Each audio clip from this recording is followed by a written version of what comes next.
আসসালামু আলাইকুম everyone, welcome back to my shorts. দেখেন আমরা সবাই মিলে কি বানিয়েছি।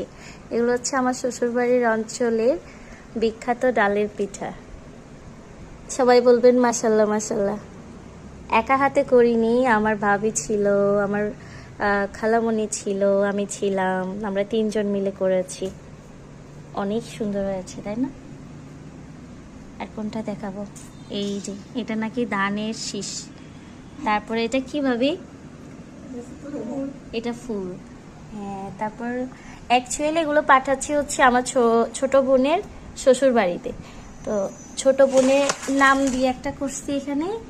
তারপর ওর হাজবেন্ডের সরি এটা হচ্ছে ওর হাজবেন্ডের নাম। এই যে সোনামণির নাম টি প্রথম অক্ষর দিয়ে করেছি, আর ভাইয়ার নাম প্রথম অক্ষর দিয়ে করেছি। সব পিঠাগুলো কেমন লেগেছে কমেন্ট করে জানাবেন। আল্লাহ হাফেজ।